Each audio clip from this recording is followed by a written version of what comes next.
आइए बच्चों, आज हम राधा कमल मुखर्जी के एक अन्य सिद्धांत को समझते हैं।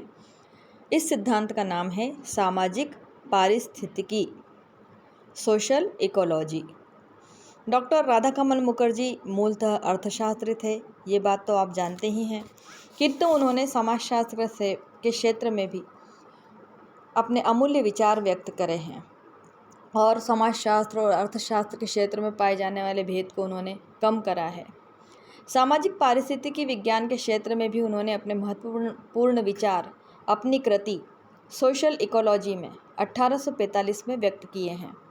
उनकी दृढ़ मान्यता है कि अर्थशास्त्र, जनांकिकी और प्रादेशिक समाजशास्त्र के सामान्य निष्कर्षों का उपयोग पारिस्थितिकी विज्ञान के क्षेत्र में किया जा सकता है। वो लिखते भी हैं कि मानव संबंधों के अध्ययन के लिए मानव प्रदेश ही उचित इकाई है, क्योंकि एक प्रदेश विशेष में ही हम एक दूसरे के साथ अंतःक्रिया करने वाले सांस्कृतिक के धारक मानव समूहों और पौधे, पशु और अन्य निर्जीव पर्यावरण के बीच पाए जाने वाले जटिल अंतर संबंधों को अच्छी तरह समझ सकते हैं। मानवीय सामाजिक व्यवहारों, सामाजिक संस्थाओं, अनुकूलन की मानवीय समस्याओं को प्रादेशिक संकुल रीजनल कॉम्प्लेक्स के से अलग करके पूरी तरह समझा नहीं जा सकता है। इस परिभाषा में डॉक्टर मुखर्जी ने सामाजिक पारिस्थितिकी विज्ञान को ज्ञान की तरह ही एक ऐसी शाखा के रूप में चित्रित किया है जिसके अंतर्गत एक प्रदेश विशेष की पारिस्थितिगत अवस्थाओं, मानवीय संबंधों, व्यवहारों, मानवीय संस्थाओं और मानवीय अनुकूलन की प्रक्रियाओं के बीच पाए जाने वाले अंतः संबंधों का निर्वचन और विश्लेषण किया गया है।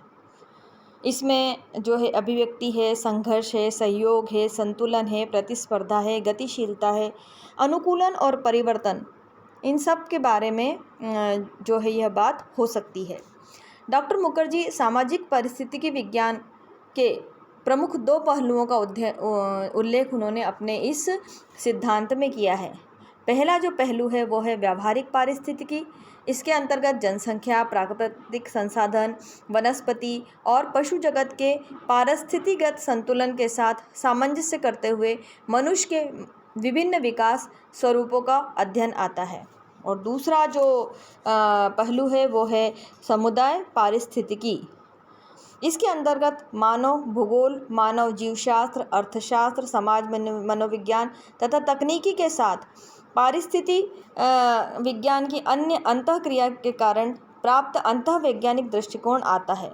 यदि हम दूसरे शब्दों में कहें तो इन विज्ञानों के अंतर्गत प्राप्त निष्कर्षों के सम्मिलित उपयोग को ध्यान में रखते हुए पारिस्थितिगत ज्ञान को ही समुदाय पारिस्थितिकी कहते हैं।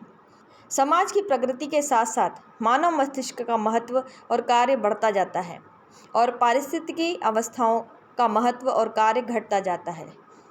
इसका तात्पर्य यह भी नहीं है बच्चों कि मानव प्रगति के साथ पर्यावरण का प्रभाव समाप्त हो जाता है। पर्यावरण और पारिस्थितिगत कारकों का प्रभाव तो मानवीय संबंधों व उनकी सृजन क्षमता पर पड़ता ही है, जो सामाजिक प्रगति को निर्देशित और नियंत्रित करते हैं। पर्यावरण के कारक व्यक्ति और समुदाय दोनों को ही प्रभावित करते हैं। इसी आधार पर मुखर्जी ने पारिस्थितिकी विज्ञान के दो पक्षों, वैयक्तिक पारिस्थितिकी और सामुदायिक पारिस्थितिकी का उल्लेख किया है। ये दोनों पक्ष परस्पर निर्भर और अंतर संबंधित हैं, क्योंकि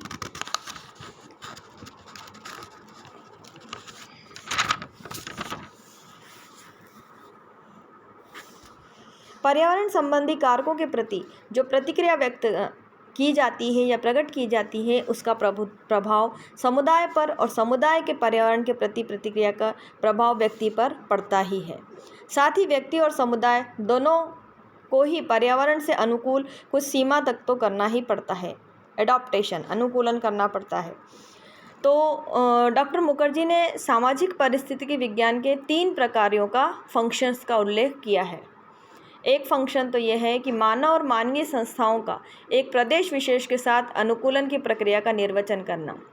इसके अंतर्गत उस प्रदेश विशेष की मिट्टी, जलवायु, भूमि की रचना है ना के साथ अनुकूलन करना होता है।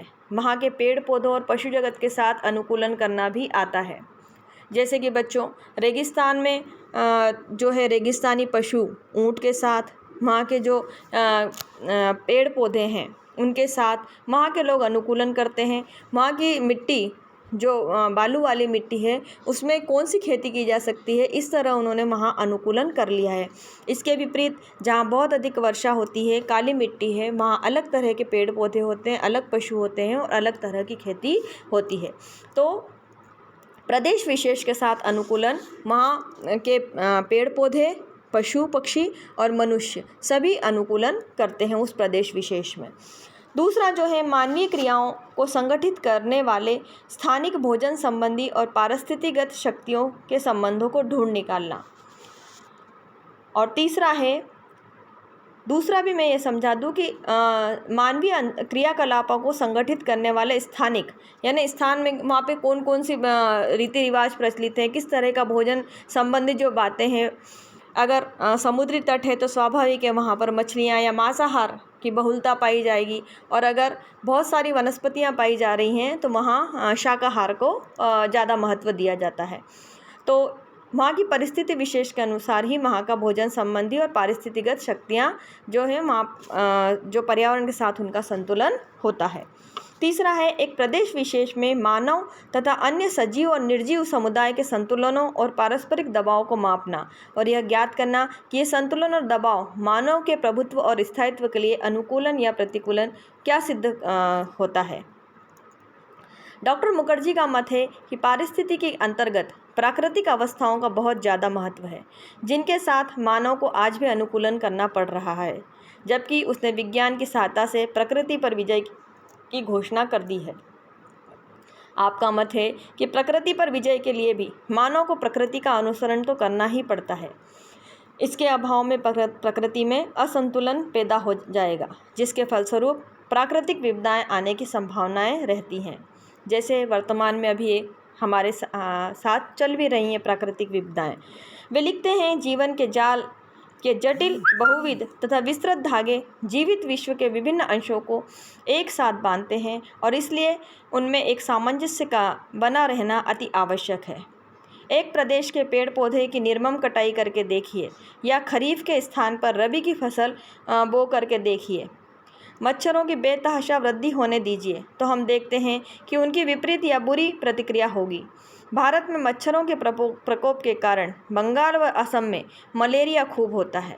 इन परिस्थितियों से अनुकूलन करने के लिए वहाँ की जलवायु चाय पैदा करने के अनुकूल है, जिसका सेवन करने से मलेरिया के फैलाव पर रोक लग जाती है। डॉक्टर मुखर्जी ने परिस्थितिगत तालमेल को स्पष्ट करते हुए लिखा है कि एक प्रदेश विशेष और ऋतु विशेष में कुछ विशेष प्रकार के रोगों का आक्रमण देखने को मिलता है, जिससे मानव को अनुकूलन करना पड़ता है। गंगा यमुना के मैदान में मानव विकास कार्य जितना सरल है, हिमालय की पहाड़ी क्षेत्रों में उतना ही कठिन है।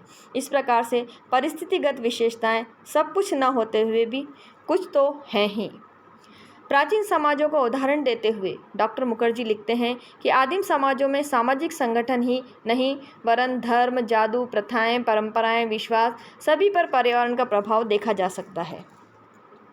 आदिम समाजों में टोटम की प्रथा प्रचलित है, जिसके अंतर्गत कुछ विशेष प्रकार के पेड़ पौधे और पशु पक्षियों को मारने या नष्ट करना निषेध है। इस निषेध का प्रमुख कारण यह रहा है कि इन पेड़ पौधों और जानवरों को नष्ट करने या मारने से पर्यावरण में संतुलन बिगड़ जाने की आशंका रहती है। इसलिए ही टोटम के नियमों द्वारा इस संतुलन को बिगड़ने से रोका गया है। यानी जब हम अगर उस क्षेत्र में पाए जाने वाले जो पेड़ हैं वो अगर टोटम रहेंगे तो हम उन्हें नहीं काटेंगे, उनको हम अगर पूजने लगें तो उन्हें नहीं काटेंगे। इसलिए हमारे हिंदू धर्म में जैसे कई सारे पेड़ों की पूजा की जाती है, पीपल के पेड़ की, बरगद के पेड़ की, नीम के पेड़ की। तो उसके पीछे हमारे पूर्वजों का कुछ वैज्ञानिक जो है मत रहे हैं कि इन पेड़ों की रक्षा करने से हमारी भी रक्षा होगी। तो यही बात मुखर्जी भी कह रहे हैं कि इनका निषेध का प्रमुख कारण है कि इन पेड़ पौधों और जानवरों को नष्ट करने या मारने से पर्यावरण संतुलन बिगड़ जाने की आशंका रहती है। इसलिए ही टोटम के नियमों द्वारा इस संतुलन को बिगड़ने से रोका गया है। जादू का उद्देश्य भी पर्यावरण पर मनुष्य का नियंत्रण स्थापित करना है। जैसे हम देखें कि तूफान को रोकने या वर्षा लाने का जादू का प्रयोग भी इसी उद्देश्य से किया जाता है। मद्रास के नीलगिरी के पहाड़ों में रहने वाली टोडा जनजाति भैंस पालन से अपना जीवन यापन करती है। भैंसों को वे पवित्र मानते हैं और भैंसशाला को मंदिर। भैंसों से संबंधित कई प्रथाएं और धार्मिक कर्मकांड भी कर पाए जाते हैं। उन सभी का उद्देश्य टोडा समाज का पशु जगत से संतुलन बनाए रखना है। कई सारी प्राकृतिक वस्तुओं को हमने देवी देवताओं के रूप में मान्यता दी है। यह मनुष्य का प्रकृति के साथ अनुकूलन ही है।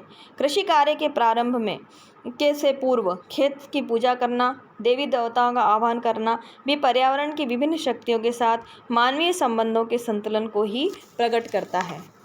डॉक्टर मुखर्जी ने पारिस्थितिकी अवस्थाओं और शक्तियों के साथ साथ मानव अनुकूलन के 3 स्तरों का उल्लेख किया है। ये हैं, प्राचीन काल के समुदायों के लोग पर्यावरण पर आत्मनिर्भर थे, अत्यधिक निर्भर थे, क्योंकि उस समय ज्ञान और विज्ञान का आज की तरह विकास नहीं हो पाया था। अतः प्रकृति के साथ अनुकूलन के सिवा उनके पास और कोई चारा नहीं था। दूसरे स्तर पर मनुष्य ने पर्यावरण के साथ अपने संरक्षण, भोजन, आवास, पूजा आदि से संबंधित विभिन्न आवश्यकताओं का तार्किक और क्रमबद्ध अनुकूलन किया। तीसरा प्रकार के अनुकूलन का संबंध आज के व्यवहारिक पारिस्थितिक विज्ञान से है, जो इस बात पर जोर देता है कि मानव प्रकृति का दास नहीं वरन उसका एक सहयोगी है और वह पर्यावरण में छिपी असीमित संभावनाओं की खोज करके उनका उपयोग मानव कल्याण और उन्नति के लिए कर सकता है। इसी आधार पर वह चंद्रमा और मंगल पर निवास करने की बात सोच रहा है। इससे एक बात स्पष्ट होती है कि मनुष्य और उसकी परिस्थिति के साथ उसके गहन और घनिष्ठ संबंध हैं। इस तरह हम देखते हैं कि मनुष्य का पर्यावरण और प्रकृति के साथ अटूट संबंध होता है। जब मनुष्य प्रकृति के साथ छेड़छाड़ करने लगता है तो विभिन्न तरह की प्राकृतिक आपदाएं आती हैं, जिससे मनुष्य का जीवन भी खतरे में पड़ जाता है। तो यह था बच्चों राधा कमल मुखर्जी का दूसरा सिद्धांत, पारिस्थितिक समाजशास्त्र या सामाजिक पारिस्थितिकी। इसे हम यह भी कह सकते हैं। आशा है आपको समझ में आया होगा।